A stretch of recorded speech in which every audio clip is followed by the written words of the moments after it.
My name is Marilyn, and at 57 years old, I thought I had experienced all the joys and heartbreaks that come with being a mum. I adopted my daughter Harper at birth and poured every ounce of love I had into raising her for 18 years. Nothing prepared me for the day she found her birth family and decided I wasn't family enough to attend her college send-off dinner. But when her birth mum asked her to pitch in for the bill, she tried using my bank card and discovered everything had changed. Before I share how my heart shattered that day, let me know where you're watching from and hit that subscribe button if you've ever felt replaced by someone who seemed more important. I never imagined motherhood would come to me the way it did. At 39, I was an elementary school teacher with a classroom full of children I adored, but went home to an empty apartment each night. I had always pictured myself with a family, but after 2 failed relationships and medical issues that made natural conception unlikely, I began considering other paths to motherhood. The adoption process was both exhilarating and terrifying. I spent months preparing my home, attending parenting classes, and enduring home visits from social workers who scrutinized everything from my financial stability to the safety of my electrical outlets. Just when I started to worry it might never happen, I received the call that changed my life. I had been matched with a 16-year-old girl named Jasmine, who was 6 months pregnant and looking for a family for her baby. Our first meeting was awkward, but hopeful.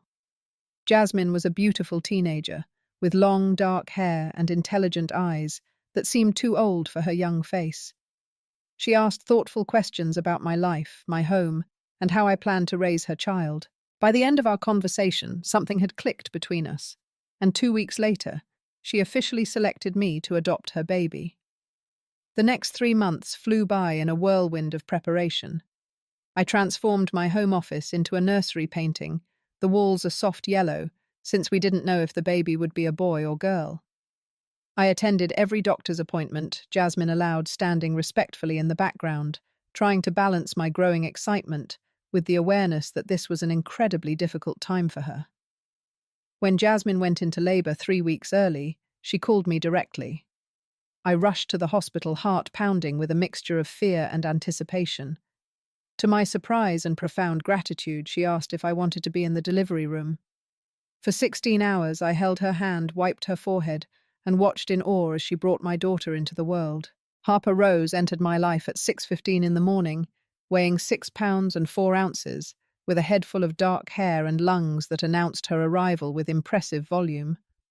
The nurse placed her in my arms, and I experienced a love so overwhelming it brought me to my knees. Through my tears, I looked up to thank Jasmine, but her bed was empty. She had asked to be moved to a different room, deciding it would be easier not to see the baby after birth. The first few years as a new mum were a beautiful blur of sleepless nights, first smiles and countless firsts. Harper was a happy baby who rarely cried and seemed to find joy in the simplest things. I documented everything, filling photo albums and journals with memories I knew would be precious to both of us someday. I wanted Harper to have a record of her life from the very beginning, including the brave young woman who had given her to me. As Harper grew, so did the sacrifices I made to give her the best life possible. I moved from my comfortable apartment to a small house in a better school district, stretching my teacher's salary to its limit. I took on tutoring jobs in the evenings and during summer breaks to afford dance lessons when Harper showed an early interest in movement and rhythm. The exhaustion was real, but seeing her twirl around our living room in her first tutu made every extra hour of work worthwhile. Our life together was filled with simple traditions that became the framework of Harper's childhood. Every Sunday morning we made pancakes together, starting with basic circles when she was little, and eventually creating elaborate shapes and designs as her skills improved. Our annual summer road trips were modest but meaningful. Exploring state parks and small towns within driving distance, collecting postcards from each location for her scrapbook. During the holidays, our kitchen transformed into a baking factory, producing cookies and treats we would package in colourful tins for her teachers and my colleagues. From the beginning, I made sure Harper knew her story. Even before she could understand, I would rock her to sleep, telling her how she grew in Jasmine's tummy, but was born to be my daughter. As she got older, I created an adoption storybook with age-appropriate details and photos of a young Jasmine that the agency had provided with permission. I wanted Harper to see her birth mother as a real person who had made a loving choice, not as an abstract concept or someone who had abandoned her. On Harper's 5th birthday, she asked her first question about Jasmine. Did my other mummy have dark hair like me? I showed her the photos again and explained that yes, they shared the same beautiful dark hair and eyes. Rather than seem upset by this connection, Harper smiled proudly and announced, "I have two mummies, but you're my forever mummy." That night, after tucking her in with her favorite stuffed rabbit, I cried tears of relief and gratitude, believing I had navigated the first of many adoption conversations successfully. As Harper progressed through elementary school, she blossomed into a bright, creative girl who excelled academically and made friends easily. Her teachers consistently praised her kindness and emotional intelligence traits I tried to nurture through open communication and by modeling empathy in our daily interactions. Though money was often tight, Harper never seemed to notice the financial constraints that sometimes limited our options. She found joy in library books, playground adventures, and the art supplies I splurged on because they fed her creative spirit. By the time Harper entered middle school, our bond seemed unbreakable. We had weathered the typical mother-daughter conflicts over homework and chores, but our relationship remained strong. When other parents complained about their increasingly distant preteen children, I silently thanked whatever cosmic force had brought Harper into my life. She still shared her thoughts and feelings with me, sought my advice on friend troubles, and seemed genuinely happy to spend time together. Yet despite our closeness, I sometimes caught Harper studying her reflection in the mirror, with a questioning look, tracing the shape of her nose or the curve of her eyebrows.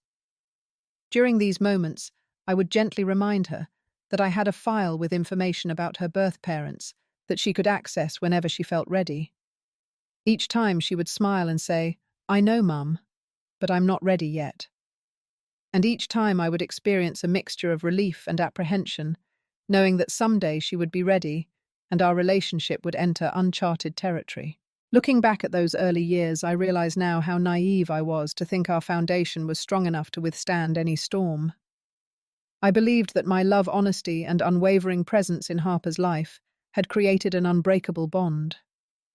I had no idea how quickly things would change once Harper's curiosity about her origins transformed from abstract questions into a tangible connection with her birth mother. The woman whose brave choice had made me a mother would soon become the person who made me question if I truly was one at all. High school brought expected changes. Harper grew taller, developed her own unique style, and became more independent. She made the junior varsity dance team freshman year, which meant longer days at school and weekend competitions. I attended every performance, my heart swelling with pride, as I watched her graceful movements on stage, often finding myself in tears during her solos. Other parents would pat my shoulder knowingly, mistaking my emotional reaction for typical parental pride. How could I explain that my tears contained layers of gratitude for the privilege of being this remarkable young woman's mother? The summer before Harper's junior year, we planned a special road trip to celebrate her 16th birthday. We drove up the coast, staying at quaint bed and breakfasts, and exploring beaches we had never visited. On the evening of her birthday, after a seafood dinner overlooking the ocean, Harper grew uncharacteristically quiet as she twirled the straw in her virgin strawberry daiquiri. "Mum," she finally said, looking up with those dark eyes that sometimes reminded me so much of the young Jasmine I had met years ago. "I think I'm ready to learn more about my birth parents." Though I had anticipated this moment for years, my heart still skipped a beat. I reached across the table and took her hand, forcing a supportive smile despite the knot forming in my stomach. "Of course, sweetheart. I have all the information from the agency. We can look through it together when we get home if you'd like." "Actually," Harper said, sliding her hand away from mine and straightening her shoulders, "I've been researching online. There are registries where adoptees and birth parents can find each other if both parties are interested. Would you help me sign up for one?" I took a deep breath, trying to ignore the voice inside me screaming that this could change everything. If that's what you want, I'll help you however I can. Just remember that these searches don't always work out the way people hope. Your birth parents might not be registered, or they might not be in a place where reconnection is possible. Harper nodded, but there was a determined glint in her eye that told me she had already made up her mind. I understand, but I need to try. When we returned home, I kept my promise. We sat together at the kitchen table with my laptop between us, as Harper created a profile on an adoption registry. The information was basic: her full name, birth date, hospital of birth, and the name of her birth mother, Jasmine Rodriguez. The site explained that connections were only made when both parties had registered and agreed to contact. They warned that the process could take months or even years, and some searches never resulted in a match. "See?" I said, trying to manage Harper's expectations. "This might take a while, and that's okay. We can check back periodically, but try not to get your hopes too high." Harper nodded absently, already absorbed in reading success stories on the website's blog.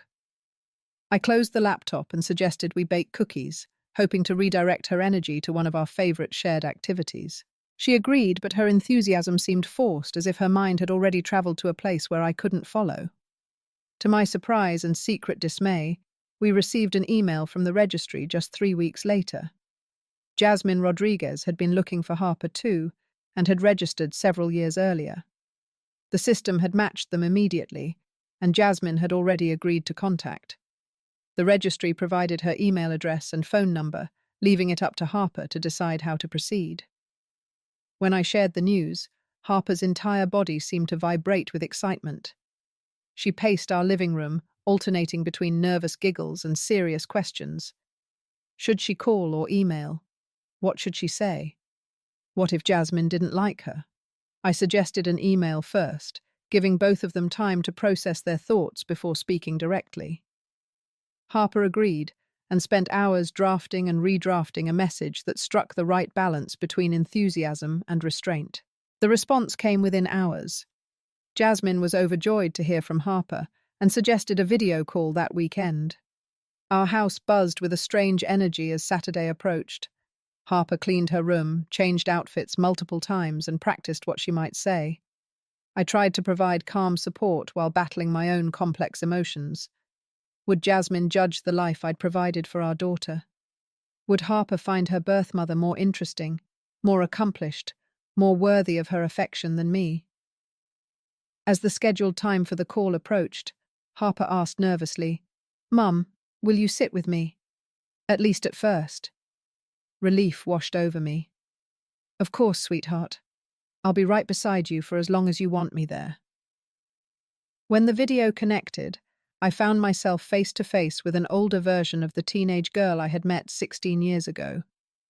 Jasmine had matured into a striking woman, with the same dark eyes and hair that Harper had inherited. She was professionally dressed and sitting in what appeared to be a stylish home office. The awkward silence lasted only seconds before tears filled Jasmine's eyes. "Harper," she whispered, "you're so beautiful." Harper, normally articulate and confident, could only manage a shy "hello" in response. I gave her shoulder a gentle squeeze and she found her voice. "It's really nice to meet you. Well, not meet exactly, but you know what I mean." Jasmine laughed, a warm sound that instantly eased the tension. "I do know. And it's wonderful to see you. I've thought about you every single day for 16 years. The conversation flowed surprisingly well after that initial exchange. Harper asked questions about Jasmine's life, and I listened as she described completing her education after the adoption, building a successful career in marketing, and eventually marrying a man named David. The biggest revelation came when Jasmine mentioned Harper's half-siblings, 10-year-old twins named Lucas and Sophia. "They know all about you," Jasmine said eagerly. "They've always known they have a big sister. They're at soccer practice now, but they're dying to meet you." Harper's eyes widened at this information, and I could see her mentally adjusting to the concept of siblings. The call lasted nearly 2 hours, with Harper growing increasingly animated as her initial nervousness faded. When Jasmine had to go, they made plans to video chat again the following weekend. After ending the call, Harper threw her arms around me, burying her face in my shoulder, the way she used to do as a little girl. "She's amazing, Mom. And I have a brother and sister. Can you believe it?" I hugged her back tightly, genuinely happy for her joy, while trying to ignore the whisper of fear in my heart. "She seems wonderful, sweetie. I'm so glad it went well." That night I couldn't sleep. I kept replaying moments from the call, particularly the easy rapport that had developed between Harper and Jasmine. They shared the same mannerisms, the same expressive hand gestures when they spoke. They even laughed alike. These genetic connections, invisible but powerful, were something I could never provide no matter how much I loved my daughter. Over the next few weeks, video calls with Jasmine became a regular part of our routine. Harper would rush through homework and dinner to be ready for their scheduled chats. I tried to give her privacy, but fragments of conversation drifted through our small house, shared interests in photography and classic films, jokes I didn't understand, plans for future conversations. Harper was building a relationship with Jasmine that existed entirely separate from me, and I struggled to find my place in this new reality. The first significant shift in our relationship came one Sunday morning when I called Harper for our traditional pancake breakfast. She appeared in the kitchen doorway, still in her pajamas, phone in hand, looking apologetic. "Mum, would it be okay if we skip pancakes today?" Jasmine asked if we could video chat earlier than usual, because they're taking the twins to visit their grandparents later. I stood, frozen spatula in hand, batter already mixed in the bowl. "But it's Sunday," I said stupidly, as if that explained everything. "I know, but we can do pancakes next weekend, right? This is kind of important." The logical part of my brain recognized this as a reasonable request, but emotionally it felt like the first brick being removed from the foundation of our relationship. Still, I forced a smile and nodded. "Of course, go ahead. I'll wrap up the batter for later." As Harper hurried back to her room, I slowly put away the ingredients and wiped down the counter, fighting back tears over what felt like a trivial change in routine. "This is normal," I told myself firmly. "She's getting older and finding her own identity. This would be happening even without Jasmine in the picture." But deep down, I knew that wasn't entirely true. Something fundamental was shifting in our family dynamic, and I wasn't sure how to navigate this uncharted territory without losing the daughter I loved more than anything in the world. 6 months after Harper's first contact with Jasmine, our lives had developed a new rhythm that revolved around her birth family. Weekly video calls had expanded to include Jasmine's husband David and the twins.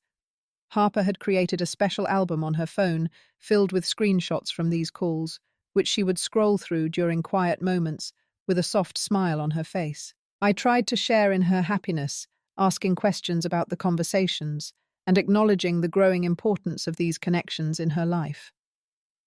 The inevitable next step arrived when Jasmine invited Harper to visit in person. They lived about 3 hours away in a coastal suburb, known for its affluent communities and excellent schools. Harper approached me with uncharacteristic caution, as if already anticipating my hesitation. "Mom, Jasmine asked if I could come visit them next weekend," she said, perching on the edge of the sofa where I was grading papers. "They want to have a family barbecue so I can meet everyone." I set down my red pen and chose my words carefully. "That's a big step, Harper. How do you feel about it?" "Excited, nervous, but really eager to meet them in person." Her eyes pleaded with me. "Would you drive me?" Jasmine said you're welcome to stay too, of course. The "of course" felt like an afterthought, but I nodded. "I think that would be best for this first visit. We can make a weekend of it." The following Saturday, we loaded the car with Harper's carefully selected outfit and a homemade apple pie I had baked as a hostess gift. The 3-hour drive was filled with Harper's nervous chatter about all the things she wanted to ask and do with her birth family. I noticed she had started calling Jasmine by her first name, rather than "my birth mum." A subtle but significant shift in language that made their relationship seem more personal, less clinical. As we followed the navigation system through increasingly upscale neighborhoods, I felt my teacher's sedan growing shabbier by the block. We finally turned onto a tree-lined street of substantial homes with manicured lawns. Jasmine's house was a beautiful two-story colonial, with a wraparound porch and flower boxes bursting with colourful blooms. Harper gasped softly beside me. "It's like a house from a movie," she whispered. I swallowed hard and parked on the street, suddenly aware of my sensible slacks and department store sweater. Harper had dressed more carefully than I had seen her do for any school dance, wearing a new blouse she had saved her babysitting money to buy. Before we could even reach the front door, it flew open, and Jasmine emerged, looking even more polished in person than she had on video. Behind her came two children who were unmistakably Harper's siblings, with the same dark hair and expressive eyes. The resemblance was striking enough to make me momentarily dizzy. What followed was both beautiful and painful to witness. Harper and Jasmine embraced as if they had known each other forever, both of them crying and laughing simultaneously. The twins, initially shy, soon warmed up and began showing Harper their toys and asking rapid-fire questions. Jasmine's husband David arrived from the backyard where he had been greeting Harper with a warm hug and presenting her with a gift bag containing an expensive digital camera. "Jasmine mentioned you're interested in photography," he explained as Harper's eyes widened at the high-end equipment. "This should be better than using your phone for those nature shots you were telling us about." I stood awkwardly at the periphery of this family reunion, clutching my homemade pie and feeling increasingly invisible. Jasmine eventually turned to me with a polite smile, taking the pie and thanking me before guiding everyone to the backyard. The space was beautifully landscaped, with a built-in grill area, a dining pergola, and a pool that sparkled in the afternoon sun. A table was already set with matching dinnerware and fresh flowers. Throughout the afternoon, I watched Harper seamlessly integrate into this picture-perfect family. She helped Jasmine prepare a salad, demonstrating the knife skills I had taught her in our kitchen. She played an impromptu soccer game with the twins, revealing athletic abilities I recognized from years of dance training. She engaged David in a detailed conversation about photography, soaking up his technical knowledge with the same enthusiasm she had once shown for my lessons about literature and history. Most striking was how physically at home she appeared among them. For the first time, I saw my daughter among people who shared her features, her mannerisms, even her laugh. In family photos, Harper had always been the one who didn't match with her olive skin and dark hair, contrasting with my fair complexion and light brown hair. Here, she completed a visual harmony that was undeniable. During a quiet moment while Jasmine was showing Harper old photos from her high school years, I excused myself to use the restroom. I found myself standing in a hallway lined with family portraits, staring at the images of Jasmine, David, and the twins throughout the years. There were vacation photos from tropical beaches, professional portraits in coordinating outfits, candid moments at theme parks and ski resorts. They had provided the twins with experiences I could never afford on my teacher's salary, despite all my extra tutoring hours. A terrible thought crossed my mind. What if Harper wished Jasmine had kept her? What if she was imagining the life she might have had in this beautiful home with financially secure parents and siblings who looked just like her? The thought made me physically ill, and I had to lean against the wall until the wave of nausea passed. When we finally left late that evening, the car ride home felt entirely different from our journey there. Harper was uncharacteristically quiet, scrolling through the dozens of photos she had taken with her new camera. When she did speak, it was to share observations about Jasmine's family. "Lucas is so funny, isn't he? Jasmine says I was exactly the same at that age, always making up stories and acting them out." Or, "Sophia has the same double-jointed thumbs that I do. Isn't that wild? Jasmine says it runs in their family." Each comment was another small wound, reminders of connections I couldn't provide. I tried to focus on the road and respond appropriately, but my throat felt tight with unshed tears. When Harper finally fell asleep against the window, I allowed myself to cry silently as I drove through the darkness, terrified that I was losing the most important person in my world. The visits to Jasmine's family became more frequent over the next few months. Harper would spend entire weekends with them, returning home with stories about family game nights, cooking lessons from David, who apparently was a gourmet chef, or shopping trips, where Jasmine had bought her clothes from stores I could never afford. Our own traditions began to fall by the wayside. Sunday pancakes became occasional rather than weekly. Our summer road trip was cancelled because Harper had been invited to join Jasmine's family at their beach house.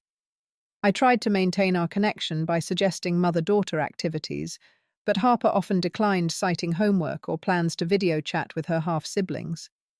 When I expressed concern about the changing dynamics of our relationship, Harper accused me of being jealous. "Can't you just be happy for me?" she demanded, after I questioned whether spending 3 weekends in a row at Jasmine's was too much. "I finally have the chance to know where I came from, and you're trying to make me feel guilty about it." "I'm not trying to make you feel guilty," I protested. "I just miss spending time with you. We hardly talk anymore." "We live in the same house, Mum. We talk all the time." She rolled her eyes in the dismissive way that only teenagers can perfect. "But Jasmine understands things about me that you can't. We just connect differently." Each of these conversations left me feeling more isolated and inadequate. I began to withdraw, afraid that pushing too hard would only drive Harper further away. I told myself this was a phase that Harper needed to explore this new relationship fully before finding a balanced perspective. But as her 18th birthday approached, the gap between us seemed to widen rather than narrow. The celebration of Harper's 18th birthday became a painful illustration of our new reality. I had planned a small party at our house with a few of her closest friends, ordering her favorite cake and decorating with photos from throughout her life. I had saved for months to buy her a silver locket containing a picture of us together on one side and space for a new photo on the other, symbolizing her past and future. The party was scheduled for 4 o'clock on Saturday afternoon. At 3:30, while I was hanging the last of the streamers, the doorbell rang.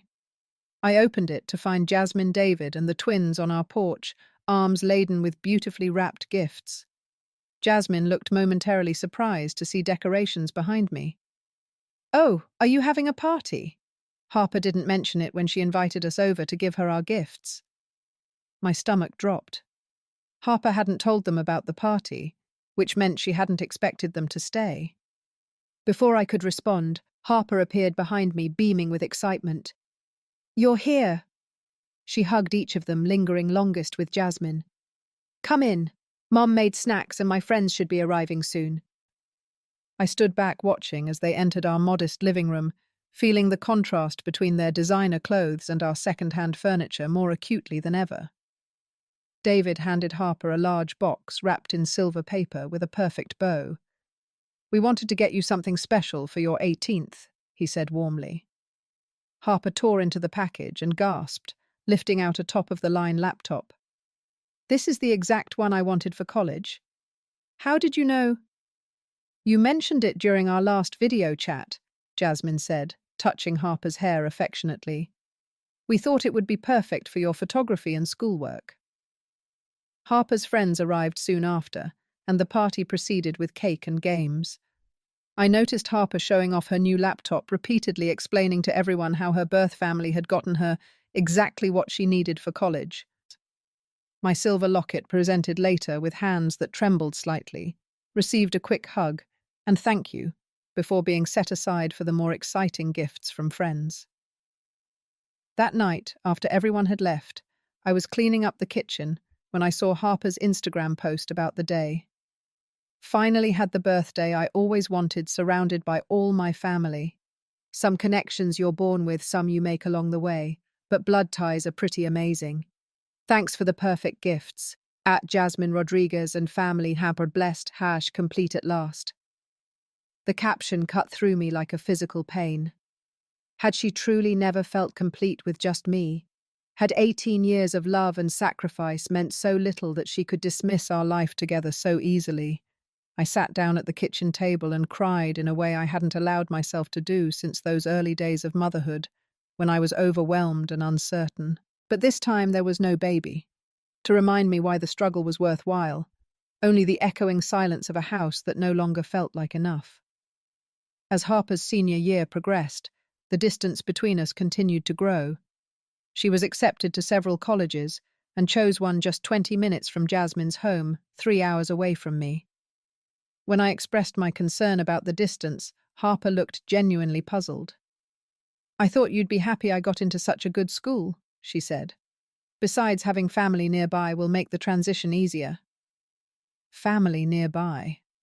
The words stung, making it clear which family she meant. I nodded and changed the subject, unwilling to spoil her excitement with my hurt feelings. That night I researched apartments in the area around her chosen college, wondering if I could possibly relocate to be closer to her. But the cost of living was far beyond what I could afford on my teacher's salary, and the thought of leaving my job, friends, and support system to chase after a daughter who seemed to be moving on without me felt both desperate and impractical. For the first time since becoming a mother, I found myself wondering what my own future held. I had defined myself as Harper's mum for so long that I wasn't sure who I would be when she no longer needed me, especially if Jasmine and her family could provide everything Harper wanted. The question haunted me as we moved through the final months of her senior year, a shadow hanging over what should have been a joyful time of celebration and anticipation. As Harper's graduation approached, I tried to recapture some of our previous closeness by planning a special dinner to celebrate her acceptance to college. I made reservations at Giovanni's, the Italian restaurant we had always visited for special occasions throughout her childhood. It was more expensive than I would typically choose, but I wanted to create a memorable evening for just the two of us before the flurry of graduation events and summer preparations for college. "I made reservations for 7 o'clock on Friday," I told Harper one morning as she rushed through breakfast. "I thought we could celebrate your scholarship and acceptance to Bennett University properly." Harper paused a spoonful of cereal halfway to her mouth. "This Friday I can't do Friday. I already have plans." "What plans?" "I thought we could have a special mother-daughter night before all the graduation craziness starts." She shifted uncomfortably in her seat, suddenly very interested in her cereal bowl. "Jasmine is taking me shopping for dorm stuff on Friday afternoon, and then her family is having a dinner for me at the Capitol Grill. It's to celebrate my scholarship, too." My carefully planned evening crumbled around me. "You didn't mention any of this to me. It just came up during our call yesterday. I was going to tell you." Harper glanced at her phone. "I have to go, or I'll be late for first period. We can do Giovanni's another night, okay? Maybe next week." She grabbed her backpack and rushed out the door, leaving me sitting alone at the kitchen table. The Capitol Grill was the most expensive restaurant in the area, a place I had driven past, but never entered, knowing a single meal there would blow my monthly restaurant budget. Of course, Jasmine would choose it for Harper's celebration.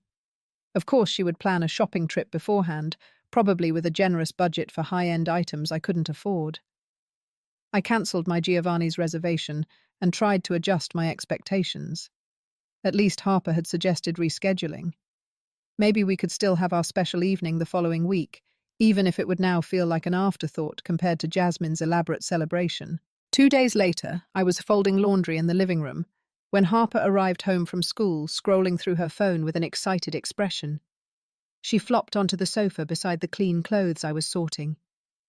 "Mom, Jasmine just sent the details for Friday's dinner. She reserved a private room at the Capitol Grill and invited a bunch of their family friends to celebrate with us. It's going to be amazing." I forced a smile. "That sounds lovely. What time should I meet you there? I can drive separately if you'll be shopping all afternoon." Harper's expression shifted, her eyes darting away from mine. "Oh, actually, it's just for family." The laundry basket slipped from my lap, clean socks scattering across the floor. "I'm not invited." "It's not like that," Harper said quickly, still not meeting my eyes. "It's just that Jasmine's parents are flying in from Arizona, and her brother and his kids are coming, and there are some cousins who want to meet me. It's more of a Rodriguez family gathering." I felt as if all the air had been sucked from the room. "I see. And I'm not family." "Mom, don't make this weird. You know what I mean. It's for blood family." The words tumbled out before she could stop them, and I watched her face flush with the realization of what she had said. Blood family. The term echoed in my mind, each repetition a fresh wound. For 18 years I had been Harper's only family. I had bandaged her knees, celebrated her victories, comforted her through disappointments, and loved her with every fibre of my being. But now, after just 6 months of knowing Jasmine, I had been relegated to something less than family. "I understand," I said quietly, bending to pick up the scattered socks, grateful for the excuse to hide my face. "Mom, I didn't mean it like that," Harper said, her tone a mixture of frustration and guilt. "You know you're my mum. This is just different." I straightened up, clutching the socks to my chest like a shield. "Yes, Harper, it certainly is different." Without waiting for her response, I walked to my bedroom and closed the door. Something I rarely did during daylight hours. I sat on the edge of my bed, staring at the wall covered with framed photos of Harper throughout the years. First steps, dance recitals, school awards, beach trips, Halloween costumes, Christmas mornings. 18 years of motherhood captured in images that suddenly felt like artifacts from a previous life rather than my ongoing identity. The tears came then, hot and relentless. I muffled my sobs with a pillow, not wanting Harper to hear me breaking down. This wasn't her fault, I told myself. She was 18, navigating complex emotions and relationships. She didn't understand how deeply her words had cut me. But the rational explanations did nothing to ease the pain of exclusion, of being defined as something other than family, after dedicating my entire adult life to being Harper's mother. Later that evening, my sister Angela called for our weekly chat. She immediately sensed something was wrong, and the whole story poured out of me, the dinner plans being excluded, the casual cruelty of blood family. "That's absolute garbage," Angela said, her protective anger warming me through the phone. "You've been her mother every day for 18 years. How dare they exclude you?" "I don't think Jasmine suggested I shouldn't come," I admitted, trying to be fair despite my pain. "It seems like Harper's decision." "That makes it worse. After everything you've done for that girl." Angela's indignation was palpable. "Marilyn, you need to stop enabling this behavior. She's walking all over you because you're letting her." "What am I supposed to do? Force my way into the dinner? Make her choose between me and her birth family? I'd lose that contest right now." Angela sighed heavily. "No, but you can stop financing her ungrateful attitude. Who pays for her phone, her car insurance, that credit card she uses for gas and emergencies? Who's planning to help with college expenses beyond her scholarship?" "I am," I whispered. "Exactly. And she's taking all of that for granted while treating you like an afterthought. Maybe it's time she understood that family, blood or not, treats each other with respect and appreciation."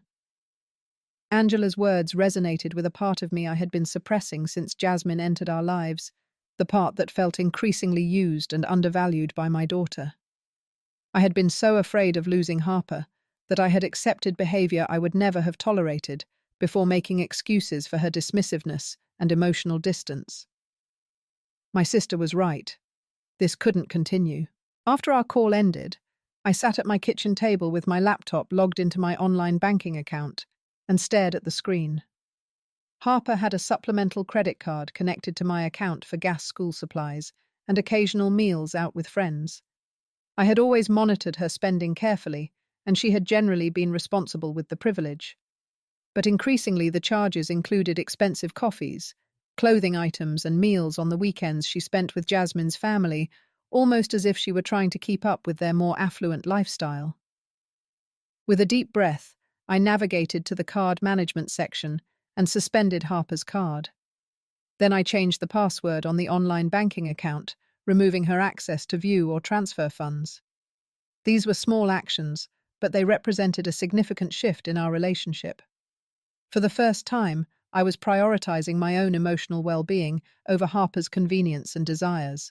As I closed the laptop, doubts immediately flooded my mind. Was I being petty? Would this push Harper even further away? Was I punishing her for forming a relationship with her birth family, something I had always said I supported? The questions circled relentlessly, but beneath them was a quiet certainty that something needed to change.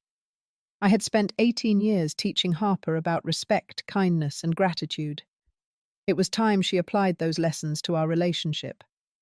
The evening of the celebration dinner, I sat alone in our living room, surrounded by college brochures and financial aid documents I had been organizing for Harper. The house felt unnaturally quiet without her presence or the constant ping of her text messages.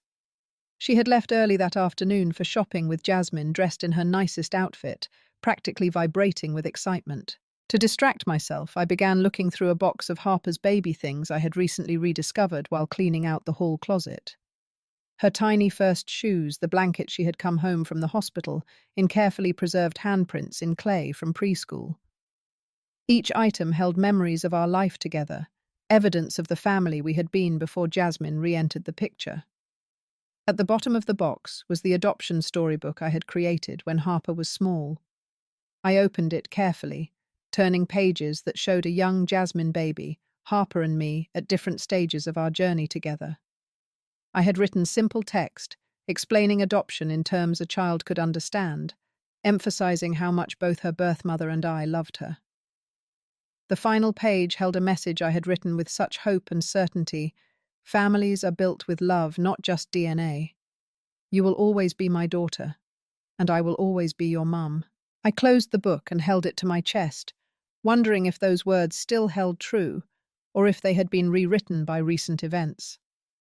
For the first time since becoming Harper's mother, I allowed myself to imagine a future where our relationship remained distant and strained, where I became a secondary character in her life story, rather than a central figure.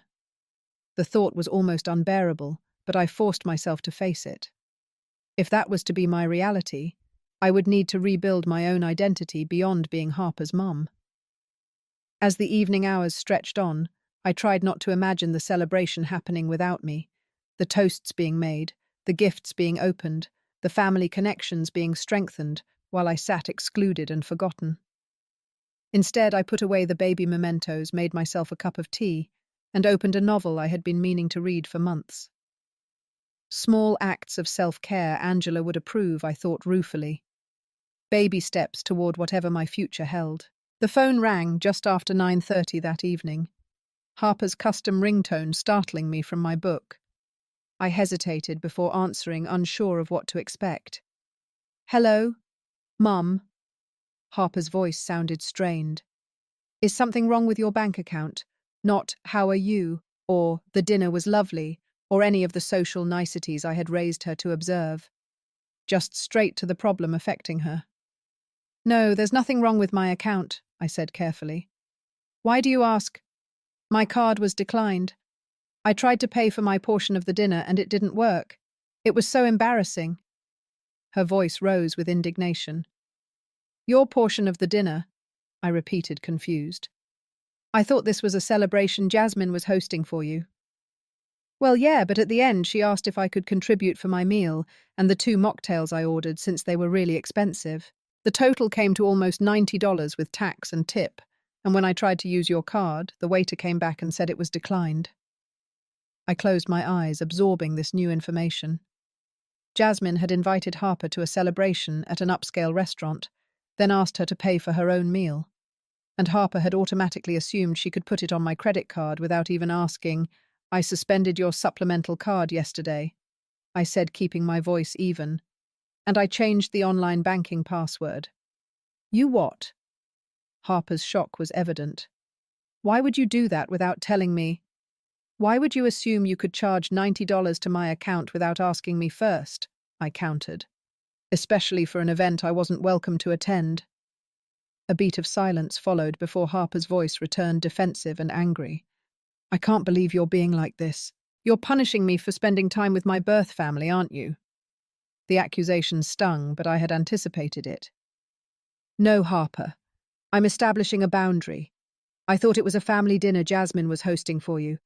I didn't realize you were expected to pay your way, and I certainly didn't agree to finance an evening I was explicitly told was for blood family only." "Mum, I already explained that I didn't mean it like that." Harper's frustration was evident. "And now you've made me look bad in front of everyone. Jasmine had to pay for me, and her parents were right there watching the whole thing." "I'm sorry you were embarrassed," I said, meaning it despite everything. "But I think this is a conversation we need to have in person, not over the phone while you're still at the restaurant. We can talk when you get home." That's it. You're not going to turn my card back on. Harper's voice rose incredulously. What am I supposed to do about gas money to get home? Or if there's an emergency? You have cash in your wallet for gas. I saw you take it from your tip jar this morning. As for emergencies, you can call me just like you did now. I'll see you when you get home. I ended the call before my resolve could weaken.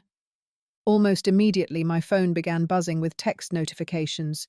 This is so unfair. You're being controlling. Jasmine would never use money to manipulate me like this. I can't believe you're jealous of my relationship with her. Everyone thinks you're being ridiculous. The messages continued, each one more accusatory than the last. I turned off my phone, unwilling to engage in an emotional text battle with my teenage daughter. Whatever needed to be said could wait until we were face to face, when hopefully both of us would be calmer and more reasonable. I tried to return to my book but couldn't focus on the words. Instead, I found myself replaying Harper's comments, particularly the one comparing me unfavorably to Jasmine. Jasmine would never use money to manipulate me like this. The irony wasn't lost on me. Jasmine had invited Harper to an expensive restaurant, then asked her to pay for herself, effectively expecting me to foot the bill for a celebration I wasn't allowed to attend. Who exactly was being manipulative? Sleep eluded me that night. I lay awake, listening for Harper's return, wondering what state she would be in and how we would navigate this new conflict. Around midnight, I heard her key in the lock and footsteps moving quietly through the house. Rather than coming to find me as I had expected, I heard her bedroom door close firmly. The message was clear: conversation postponed. The next morning I woke early and made coffee, preparing myself for the difficult discussion ahead. When I went to check if Harper was awake, I found her room, empty bed neatly made as if she hadn't slept in it. A quick check of the driveway confirmed my suspicion: her car was gone. She had come home only long enough to collect some belongings and leave again, likely returning to Jasmine's house. On the kitchen counter, I found Harper's childhood adoption storybook, discarded in the trash bin, its handcrafted pages crumpled and bent. The symbolic rejection was unmistakable, a physical manifestation of how Harper now viewed our relationship. I retrieved the book and smoothed its pages, tears blurring my vision as I placed it carefully on a shelf. Whatever happened next, I couldn't bear to see this labor of love treated as garbage. As the day progressed with no word from Harper, I alternated between anger, hurt, and worry. Had I pushed too hard? Was I losing her for good? Should I have continued financing her increasingly dismissive behavior to maintain our relationship? The questions circled endlessly, offering no clear answers or comfort. That evening, I called Angela for advice and support. She reassured me that I had done the right thing, that healthy relationships required mutual respect, even between parents and children. She needs to understand that actions have consequences, Angela insisted. You're her mother, not her ATM. If Jasmine wants to play the fun birth mum role, let her experience the financial reality of parenthood too. The conversation strengthened my resolve, but my heart remained heavy. I had never imagined that finding healthy boundaries with my daughter would feel so much like losing her. 2 weeks passed with minimal contact from Harper. She returned home briefly to collect more clothes and her laptop, leaving again before we could have a real conversation. Her few text responses to my messages were short and perfunctory. I'm fine. Staying at Jasmine's. We'll get my stuff after graduation. I learned from a fellow teacher that Harper had been attending school regularly, but had asked for her final report card to be sent electronically rather than picking it up in person as originally planned. I moved through my days in a fog of grief and uncertainty. I took time off work, unable to summon the enthusiasm my elementary students deserved.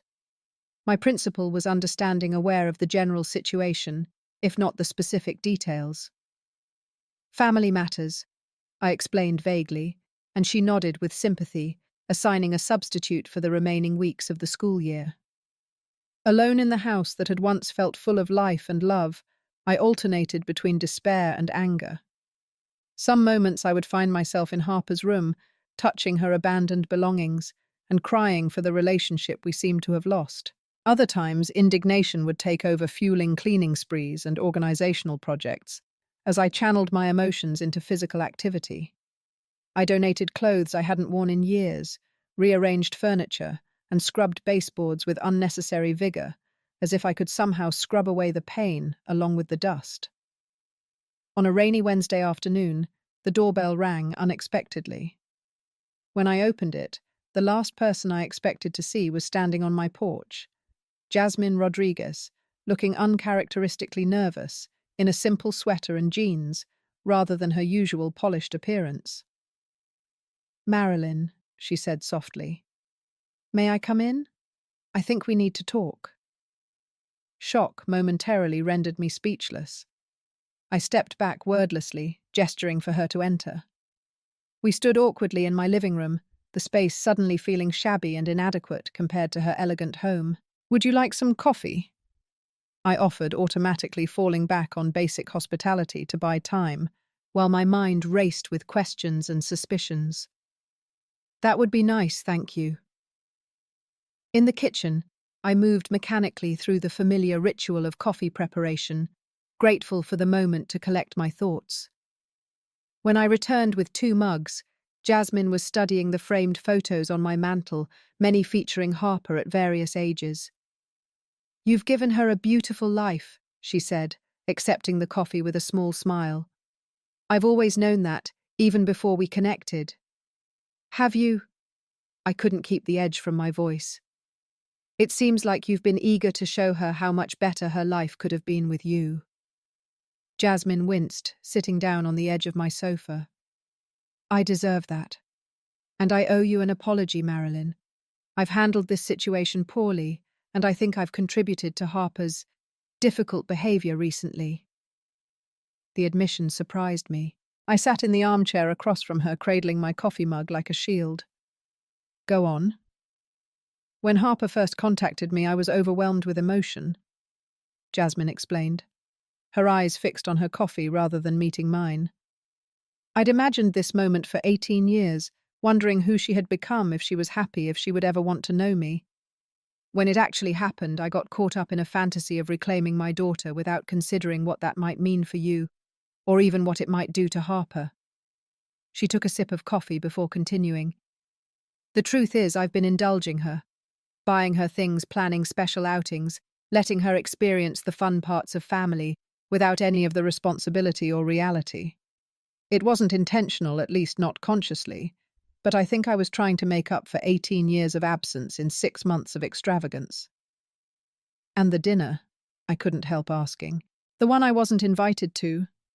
Jasmine looked genuinely uncomfortable. "That was Harper's idea, not mine. I suggested we have a family celebration for her college acceptance, and she said she wanted it to be just with us, that you were planning something separate.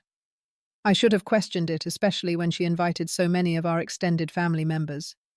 I should have insisted you be included." I absorbed this information slowly, processing the revelation that Harper had actively excluded me rather than simply following Jasmine's lead. It both hurt more and made more sense. "And asking her to pay for her meal at this celebration," I pressed. "That was complicated." Jasmine sighed heavily. "After weeks of Harper staying with us, spending more and more time at our house, David and I started to notice some concerning patterns. She expected us to pay for everything from meals out to shopping trips. When we'd suggest she contribute to gas for longer drives or buy her own movie ticket, she'd say she'd left her wallet at home or claim you had always covered those expenses." She met my eyes directly. The dinner was the breaking point.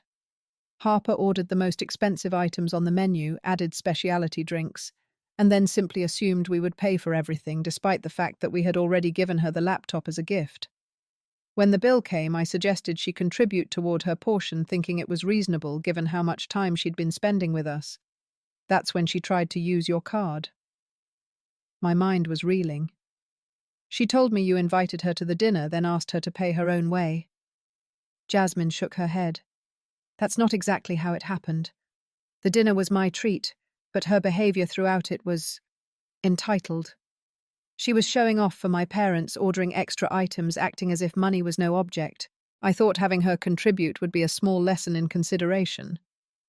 And when her card was declined, she was embarrassed, certainly, But what concerned me more was her reaction afterward. Instead of being apologetic, she was angry first at you, then at me when I wouldn't simply cover it without comment.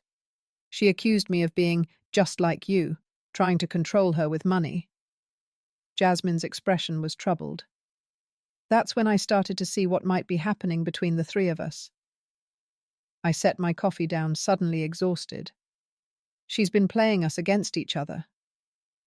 I think that's part of it, Jasmine agreed.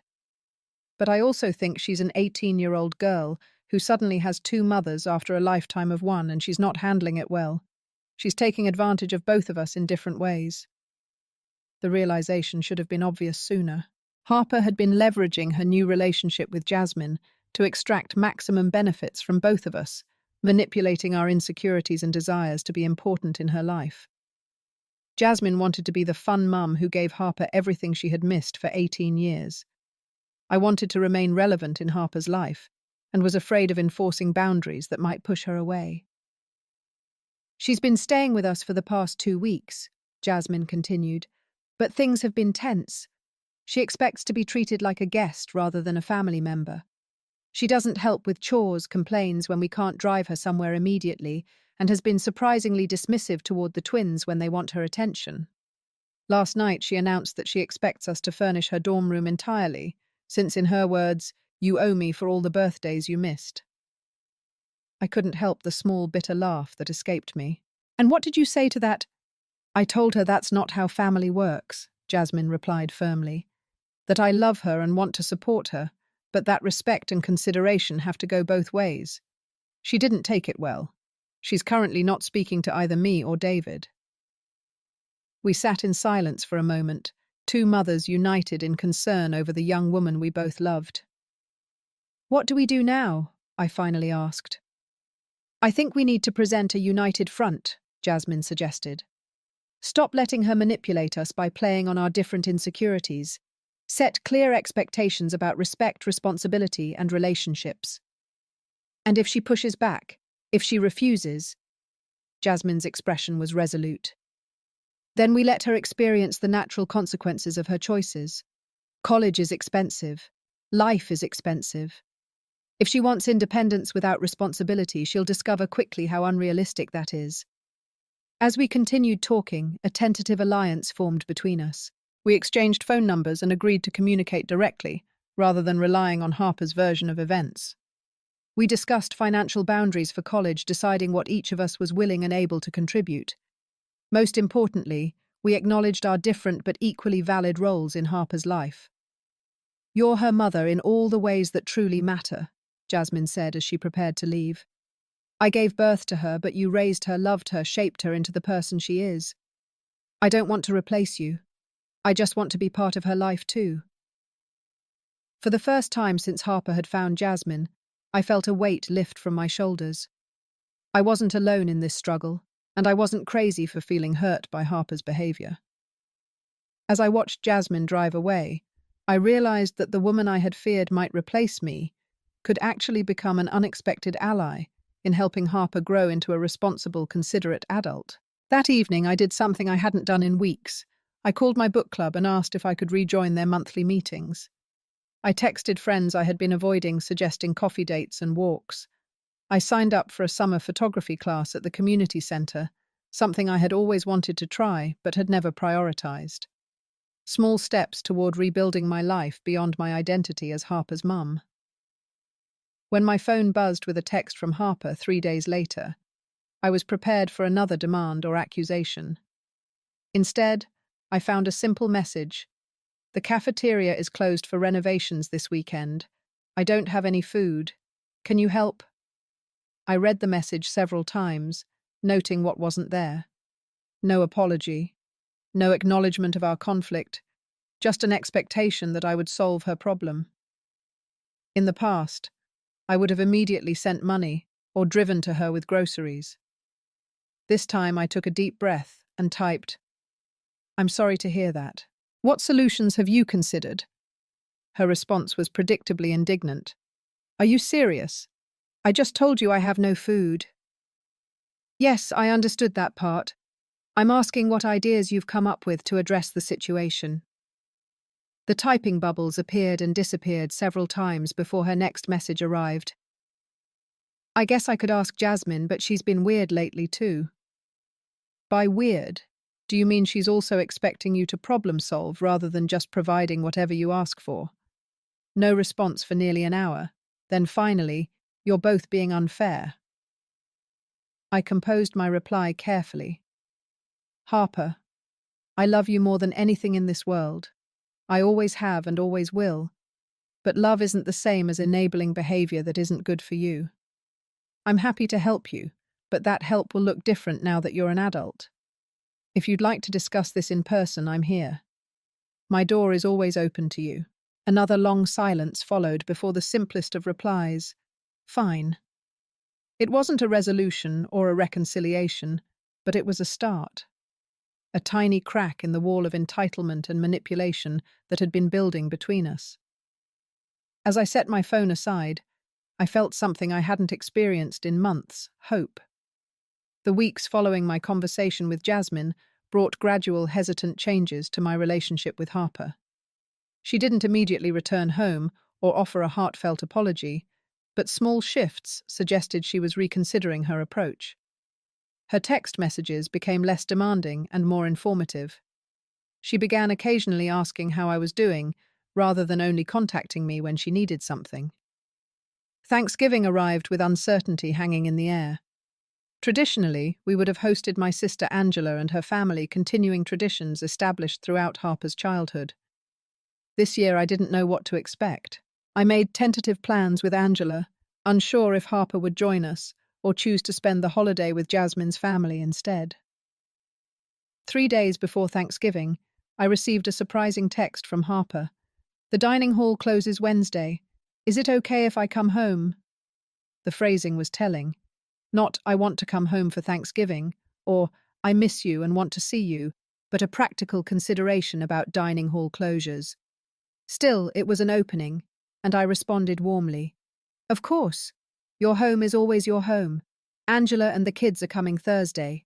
They'd love to see you. Okay, came the simple reply. When Thanksgiving morning arrived with no sign of Harper, I tried not to let disappointment overwhelm me. She had said she would come home when the dining hall closed, but perhaps she had made other plans.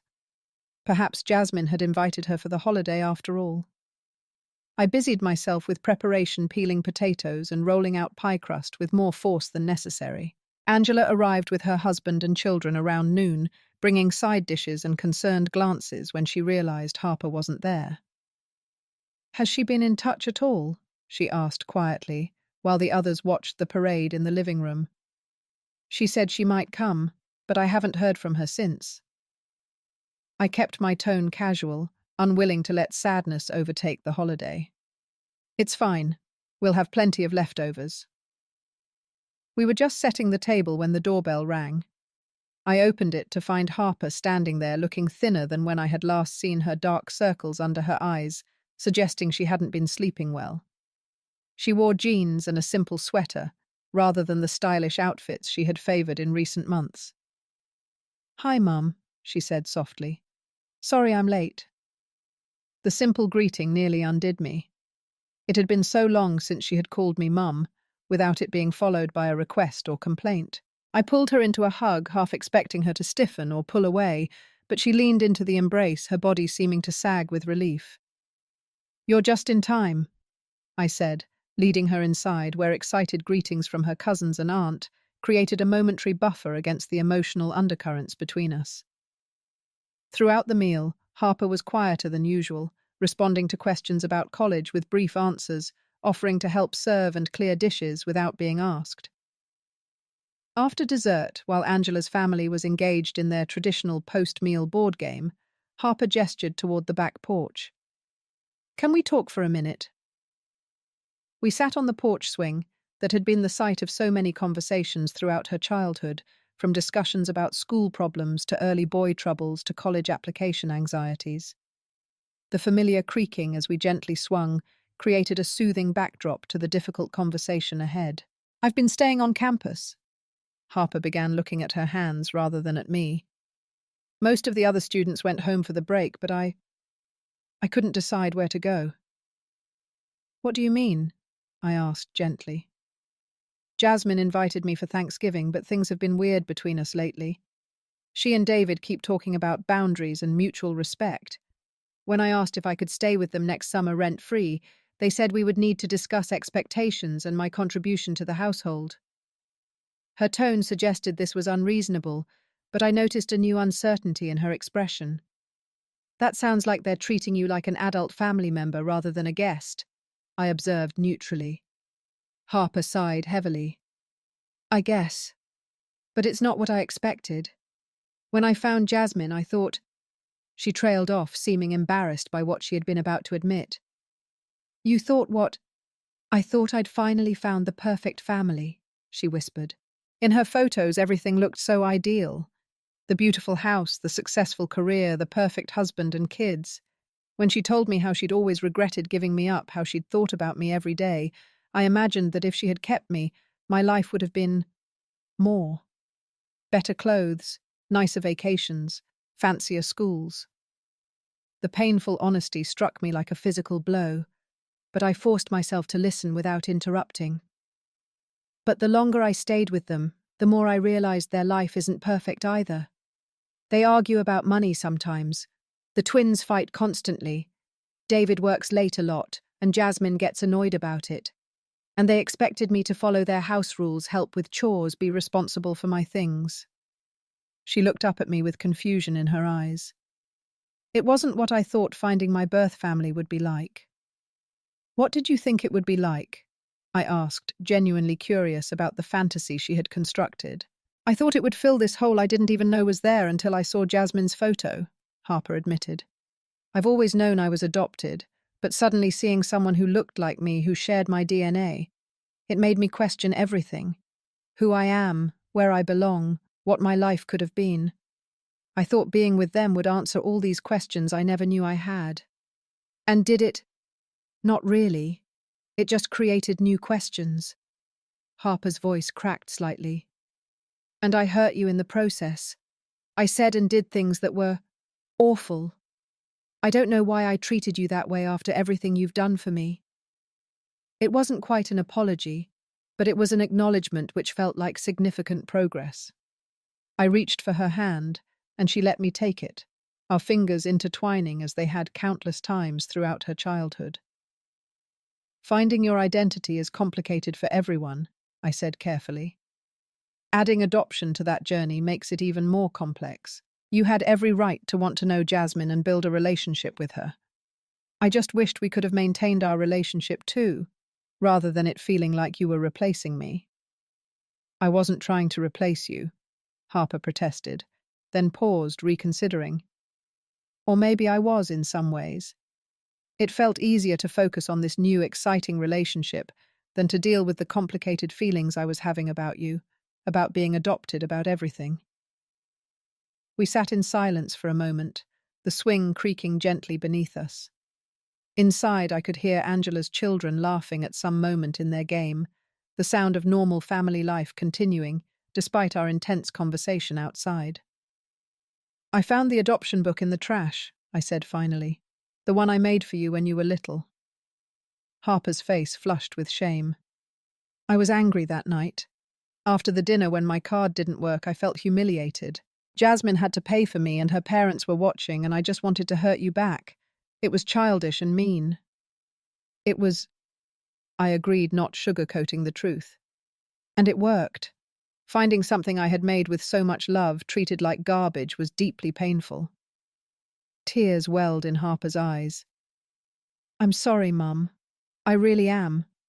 For the book, for the things I said, for how I've acted these past months. I don't know why I became such a terrible person. You're not a terrible person, I assured her. You're a young woman trying to figure out who you are in a complicated situation. But you are responsible for your choices and how they affect others. Both Jasmine and I love you deeply, but love has to come with respect too. Harper nodded, wiping away tears. I don't know how to fix this, with either of you. You start by being honest like you're doing now, I said. And then you demonstrate through your actions that you understand how relationships work, that they're built on mutual care and consideration, not just what someone can provide for you. Our conversation continued as darkness fell, covering difficult topics we had avoided for too long. Harper admitted feeling torn between two families, uncertain where she truly belonged. I acknowledged my fear of losing her, and how that had sometimes led me to avoid setting necessary boundaries. We didn't resolve everything in one evening, but we created a foundation for moving forward with greater honesty and understanding.